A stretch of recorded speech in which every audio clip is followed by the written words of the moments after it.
Hello learners, this is Sangamitra Suryapani from National Institute of Open Schooling.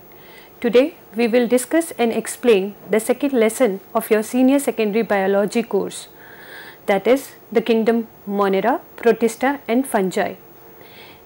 Today we have with us Dr. Ranjana Saxena, from Associate Professor from Delhi University. Welcome ma'am. Thank you.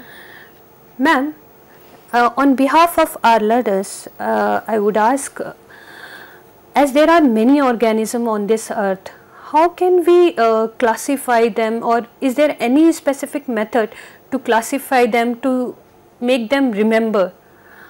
Is there any specific method? Yes, Dr. Sangamitra, you are right that there are so many organisms on this earth and it's very difficult to remember all of them. And therefore, it was Linnaeus in 1900 who classified the organisms into two, and it was known as the two kingdom classification. He divided all the organisms into Plantae and Animalia on the basis of whether they could manufacture their own food or could move about. All those organisms which could manufacture their own food with the help of chlorophyll and sunlight were grouped under kingdom Plantae, whereas all those who could not manufacture their own food were grouped under kingdom Animalia. Also, there were plants belonging to the kingdom Plantae could not move about, whereas animals belonging to the kingdom Animalia could move about. But the problem was that there are certain other organisms which are plant-like in some respects and like the animals in some other respects. For example, there are organisms which can manufacture their own food and are autotrophs, but at the same time they can move about with the help of flagella. Also, there are organisms which have got cell wall like the plants, but they are capable of moving about, and therefore this classification of two kingdom classification was becoming a little disoriented, or we can say it was not possible to define all the organisms into two, and therefore it was Whittaker later on who divided or who classified the organisms into 5 kingdoms on the basis of whether they were single celled or multicellular, with a nucleus or without a nucleus, and depending on that he classified the organisms into 5 kingdoms: kingdom Monera, kingdom Protista, kingdom Fungi, kingdom Plantae and kingdom Animalia.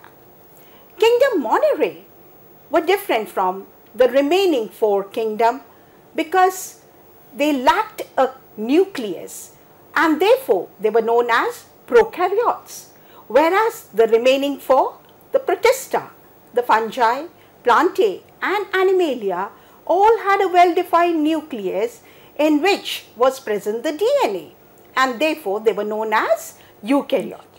So the fundamental difference between the kingdom Monera and the other 4 kingdoms was that in Monera the nucleus is absent. Kingdom Monera consisted of 2 groups, Eubacteria and Archaebacteria. As the name suggests, archae means first. So it is believed that these bacteria existed first of all and were the primitive one, and kingdom Monera included both these, Eubacteria as well as the Archaebacteria. Eu means true, so they are the true bacteria, whereas Archaebacteria are the ones which they can live under very harsh conditions. For example, they can live at high temperatures. The other organisms are not able to withstand such conditions. Ma'am, can you please give some examples? Yeah, methanogenic bacteria, they live in sewage and also in the intestine of many animals. The thermoacidophilic bacteria, they live in the hot conditions, and the halophilic bacteria, they live in salty condition. Now all these bacteria, they are grouped under Archaebacteria because they are able to live under harsh conditions, and also these Archaebacteria are different from the Eubacteria in the fact that they have got a rRNA which is very much different from the RNA which is present in Eubacteria. So now we shall be more emphasizing ourselves on the kingdom Monera, because we have already said the differences between the Archaebacteria and the Monera. There are many more differences, but we would be concentrating on the kingdom Monera. The kingdom Monera, as I said, Eubacteria. So now we are concentrating on the Eubacteria. Eu means true. So these are the true bacteria. And the fundamental feature that comes to our mind is that all the Eubacteria are prokaryotic. And just now I told you, what are prokaryotic organisms? All those organisms lack a nucleus. And if they lack a nucleus, do they lack a DNA? No, they don't lack a DNA. But the DNA in them is not confined within the nucleus as they lack them, but it is present in the cytoplasm. And the area where they are present in the cytoplasm, it is known as the nucleoid. There is yet another type of DNA known as plasmids, which are rings of DNA, and these are present in the Eubacteria.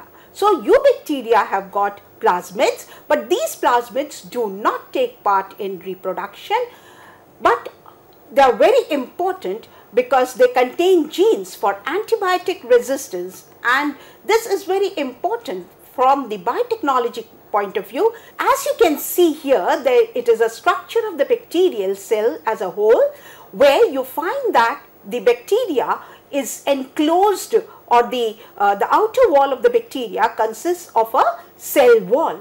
The cell wall in case of bacteria is made up of peptidoglycan.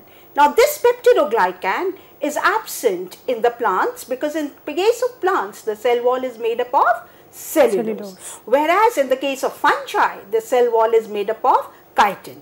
So here you see that although the eukaryotes also, some of the eukaryotes have the cell wall, but the composition of the cell wall is different from the prokaryotes. The cell wall gives rigidity to the bacteria, or it gives shape to the bacteria, and also it protects the bacteria. There is an additional layer which is present in some of the bacteria, but not in all the bacteria, which is outside the cell wall, and this is known as the capsule. As you can see in this, the blue stars here where they are shown, it is the capsule layer. And the capsule layer, like the cell wall, protects the cell, helps the cell to adhere to surfaces and nutrients, and assists in retaining the moisture. Now, inner to the cell wall, you will find a plasma membrane or cell membrane. Now, this is a membrane which allows the coming in of the nutrients and going out of the nutrient. It's a semi-permeable membrane which allows certain substances to move into the cell and certain substances out of the cell. Also, in this particular slide, you can see that there are small thread-like structures which are known as pili or pilus. Now, these are proteinaceous in nature, and they help in attachment of one bacteria to the other bacteria. So, pili are thread-like structures which are very similar to the flagella, yet they are different from the flagella because the thickness of this is very less as compared to the flagella. Also, they are smaller in size and are made up of proteins. So, does they help in movement also? No. In movement, it is basically the flagella which helps the bacteria in movement. And you can see here, as Dr. Sangamitra, you have rightly said that they have got flagella for movement. They can have 1, 2, or they can have more than 2 flagella which helps them to move about. Also present in the cytoplasm are ribosomes. Ribosomes are cell organelles which are responsible for protein synthesis. The other cell organelles like mitochondria, Golgi complex, chloroplast, etc. are absent in them. In other words, the cell organelles bounded by a definite membrane are absent in them. However, you find these structure organelles present in the eukaryotes.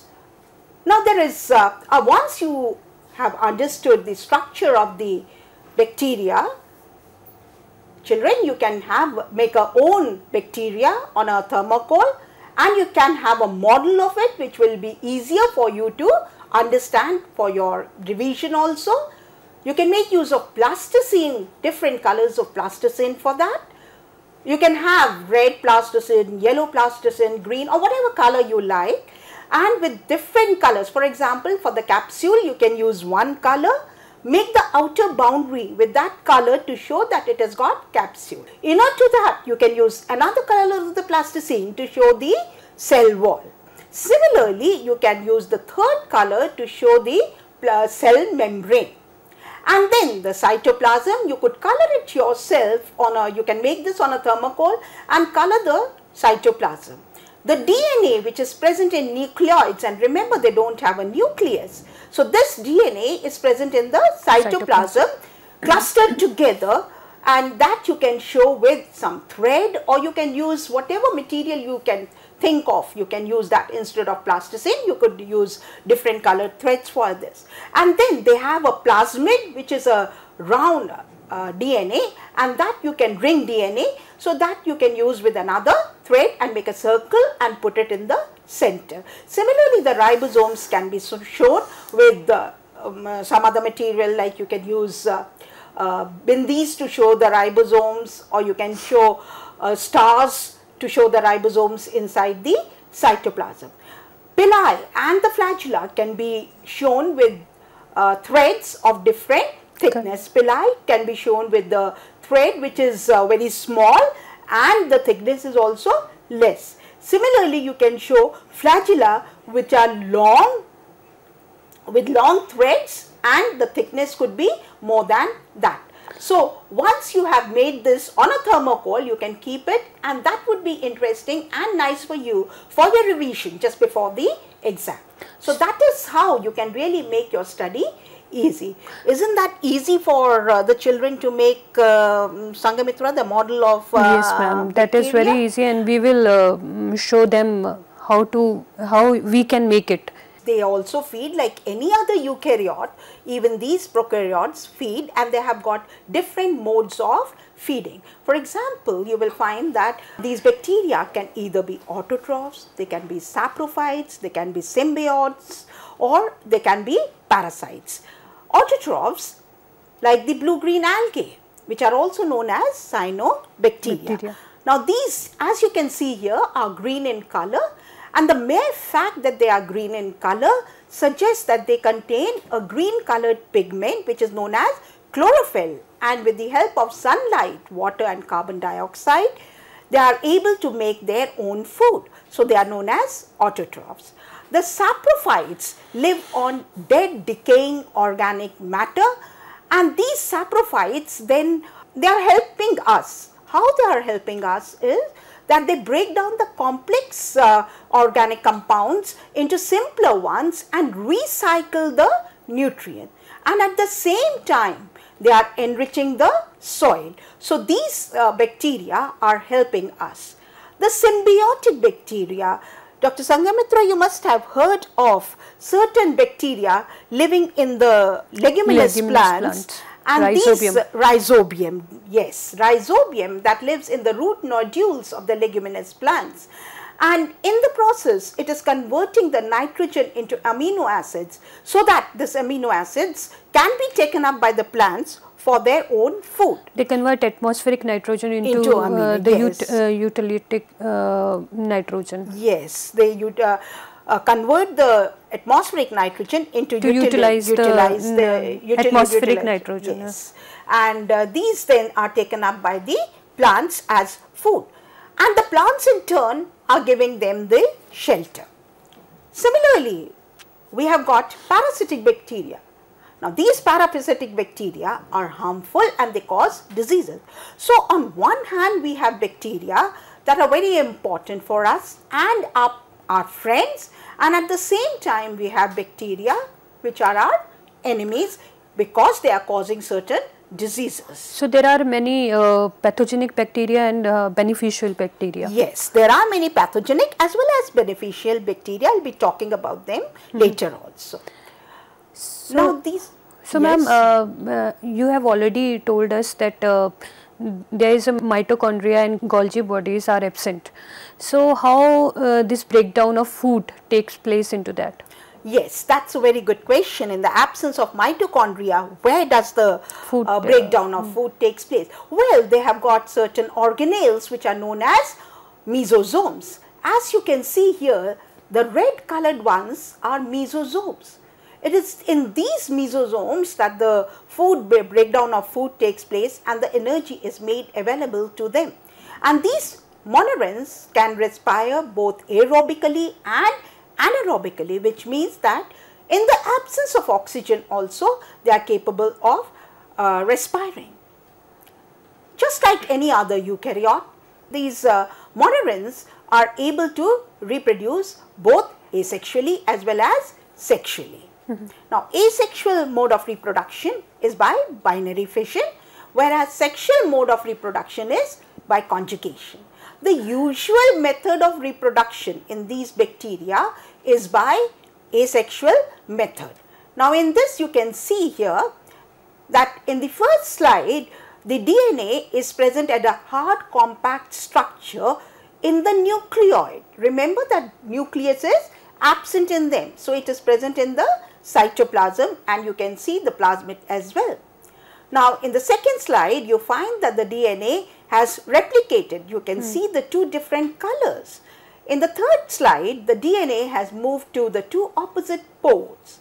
When the DNA has moved to the two opposite poles, the cell body, it goes invagination occur, or the cytoplasm moves inside, and as it grows inside, the complete break occurs, and you can see in the fifth slide that the cytoplasm has totally gone inwards to meet the two ends, as a result of which the two daughter cells are formed.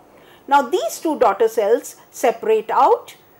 The one strand of the plasmid is shared by each of the daughter cells and the other strand is made by each one of them. So, now both the daughter cells are independent bacteria and can move about. In this particular slide, the same thing has been discussed. They can also reproduce by sexual method, and this sexual method of reproduction takes place by conjugation. Now, in conjugation, one of the bacteria acts as a donor bacteria, whereas the second bacteria acts as a recipient bacteria. The donor bacteria gives out a pilus. Pilus, I have already told earlier, is made up of protein and helps to join with the other bacteria. So, this pilus joins with the recipient bacteria or attaches with the pilus of the recipient bacteria, and a protoplasmic bridge is formed between the two, as you can see here. And the one strand of the plasmid goes into the other, and their exchange of material takes place, and one strand of this gets into the other one and a new strand is formed. Ma'am, can you please tell our learners about the examples of asexual reproduction and sexual reproduction? Is there any particular specific examples? Specific as such for the sexual, any bacteria could go in for a sexual and asexual. Cyanobacteria, that is the blue-green algae, the usual method of reproduction is by the asexual method only.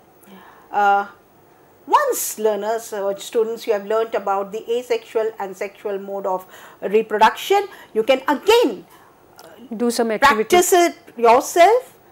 If you have understood it carefully, you can enumerate the differences between the asexual and sexual mode of reproduction in bacteria on a chart paper, draw the diagram and write the differences. So, you can revise it yourself, the differences between the two.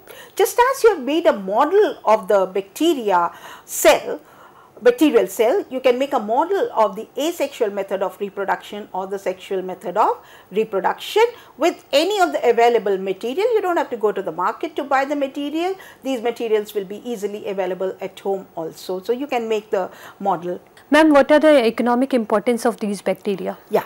Just before we were talking about the useful bacteria, and I told you that they are both beneficial as well as the harmful bacteria. So, we will talk about the useful bacteria first. As we have already said that these bacteria, like the rhizobium, lives in the root nodules of the leguminous plants and picks up the atmospheric nitrogen to make this available to the plants as their food, and in turn the plants are giving them protection. So, they are helping us in converting the atmospheric nitrogen into useful compounds so that it can be utilized by the plants. At the same time, there are certain other bacteria like the soil bacteria, Azotobacter, which are found in the soil and feed on the dead decaying organic matter. And as they feed on the dead decaying matter, they are getting the food all right, but at the same time they are converting the complex food material or the complex organic matter into simpler compounds, as a result of which the nutrients are not only made available to the plants, but also they are recycled back into the atmosphere. And since they are feeding on the dead decaying organic matter, they are also cleaning our environment by removing these dead decaying organic matter from our environment. All of you must be eating curd at home, and you must have seen your mother setting curd at home. What does she do? She takes 1 teaspoon of curd, already set curd, and then adds milk to it and warm milk, a little warm milk, and then leaves it for 3 to 4 hours depending on the temperature. And after that, when you see it, the curd is set. Now, what is it in the curd that sets the milk or that converts the milk into curd? It is the lactobacilli which are present in the curd, which acts on the lactose sugar which is present in the milk and converts into lactic acid. And it is this lactic acid which is responsible for setting up of the curd. So, you see that how these bacteria are very useful to us. And do you know, when you fall sick, the doctors at times, not always, gives you antibiotics. What are these antibiotics and from where do you get them? Of course, for you these are medicines to cure the diseases. But these antibiotics are prepared from bacteria only. For example, streptomycin is made from Streptomyces bacteria. So, you see, on one hand, I have told you so many useful things about bacteria, but there are certain harmful bacteria also, as I have already told you that these bacteria can cause deadly diseases. You are all aware of typhoid, cholera, tetanus, diphtheria, etc. All these diseases are caused by bacteria only. And for example, cholera is caused by Vibrio cholerae, typhoid by Salmonella typhi.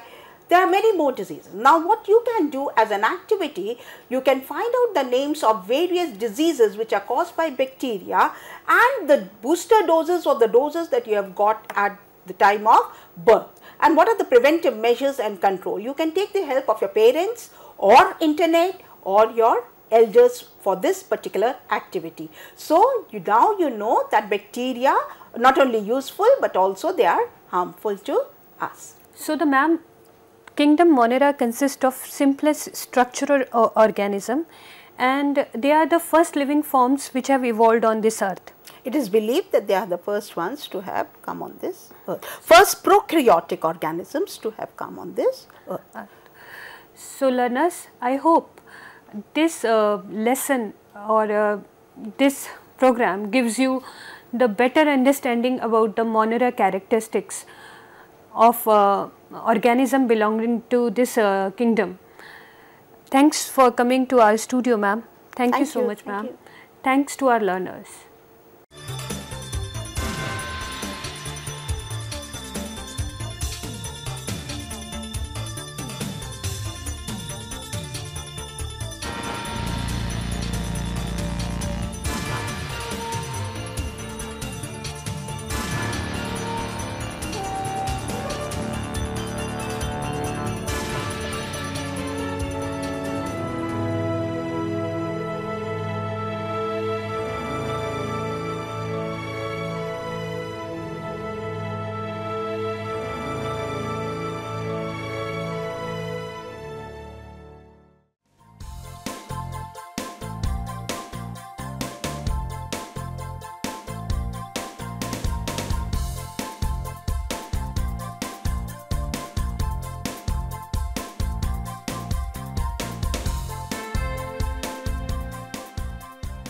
घर बैठे पाएं राष्ट्रीय मुक्त विद्यालय शिक्षा संस्थान यानी NIOS में एडमिशन, वो भी एकदम आसान तरीके से, जिससे शिक्षार्थियों को होगी समय और धन दोनों की बचत। NIOS से शिक्षा कभी भी कहीं भी। शिक्षार्थियों, क्या आप जानते हैं NIOS में एडमिशन लेने का सरल और सुगम तरीका, जिससे शिक्षार्थियों को ऑनलाइन प्रवेश लेने में सहूलियत मिलती है। NIOS में प्रवेश की प्रक्रिया पूर्णतया ऑनलाइन है। शिक्षार्थी घर बैठे इंटरनेट द्वारा प्रवेश के लिए सबसे पहले NIOS की वेबसाइट www.nios.ac.in पर लॉगिन करें। अपना ईमेल आईडी और पासवर्ड डालकर अपना पंजीकरण करें। पंजीकरण के बाद लॉगिन करने पर ऑनलाइन प्रवेश हेतु आवेदन पत्र खुलेगा। आवेदन पत्र को निर्देशानुसार भरें और प्रिंट आउट लें। इस प्रिंट आउट पर अपनी फोटो संलग्न करें। ऑनलाइन प्रवेश के लिए शुल्क हेतु भुगतान के तरीके हैं: क्रेडिट कार्ड के द्वारा, डेबिट कार्ड के द्वारा, राष्ट्रीयकृत बैंक के ड्राफ्ट के माध्यम से, जो कि सचिव NIOS नई दिल्ली या नोएडा के पक्ष में देय हो।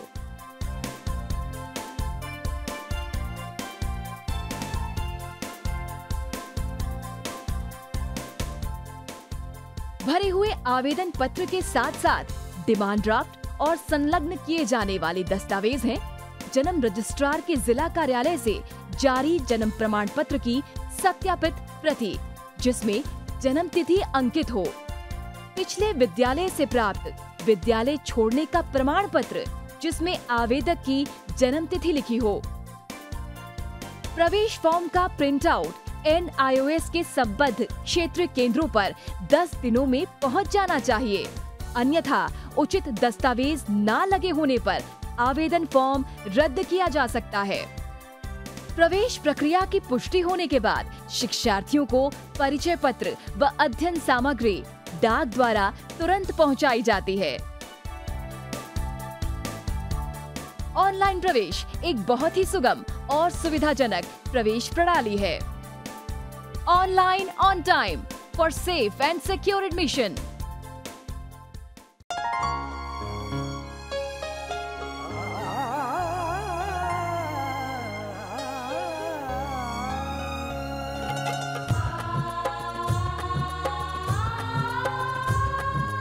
जीवन ये प्रकाशित करने, राहों को आलोकित करने, हम अपना दीपक स्वयं बने, हम अपना रास्ता स्वयं चुने।